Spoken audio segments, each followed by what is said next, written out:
Good morning. It's August 20th today, and we're going to talk about Esther, just in general. I haven't spoken on Esther the last couple of days, so I thought I would not ignore that important book. It's a unique book within Scripture, nothing else quite like it.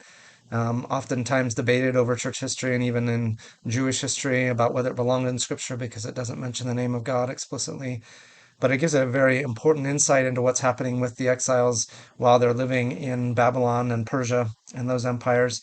And it shows, I think, that some of them actually settled down. And for Esther, it appears that she's almost even forgotten her Jewish identity. Of course, Haman throughout is called, well, I'm sorry, Mordecai throughout is called Mordecai the Jew. So he certainly is aware of his identity, but his relative Esther seems to have put that in a back place and maybe even tried to avoid her ethnic identity as she's now been assimilated into the empire up there. And I think it shows God at work in many different ways, obviously working to save his people who are being persecuted within the empire by Haman and those who would be anti Semitic that want to eliminate the Jews. And so it shows this tendency that humanity has to try to get rid of the Jews, and very difficult to understand. Obviously, God intended for his people to be unique, and that uniqueness causes some jealousy and causes some other misunderstandings along the way, too. So I guess it's not completely surprising that that would come about. In fact, God had told his people that that would happen to them. But an interesting book nonetheless because it shows what Esther experiences while she's living in exile, gives her the opportunity even to become a queen within the empire and bring about the salvation of the Jew, well, salvation, preservation of the Jews. Let's just put it that way. And so God's obviously taking care of them. He obviously is watching out for them and preserving them miraculously, even if his name isn't mentioned specifically within the book. But what does it mean for us today? And obviously, this is something that helps to us to understand why Purim was put into place, the Jewish festival of Purim.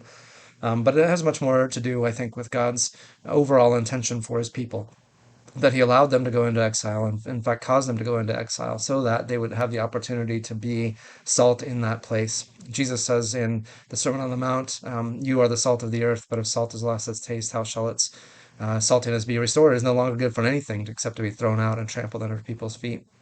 The way that I understand that is that salt, when it's all gathered in one place, really doesn't have much usefulness. If you ever took a salt shaker and just took a drink or a swig out of that salt, it would be horrible, something that you wouldn't even imagine doing. But the salt spread out over food gives it that preservation and gives it that flavor as well. And so that's what he had intended for his people for all time. And in the Old Testament, his people refused to do that. They gathered together and lived within the promised land. It lived up in the hill country in Jerusalem, kind of walled themselves off from the peoples around. And so eventually he sent them into exile so that they would perform that function that they were supposed to have of a kingdom of priests and a holy nation.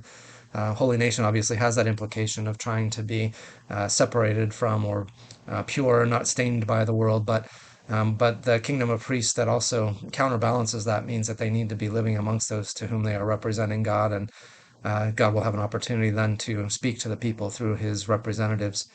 And their general refusal to do that, as we see even in Jonah, leads to God using drastic measures to take his people to those places. So they become trampled under people's feet in order that the whole world might know of who God is. And that's a part of what Esther tells us too.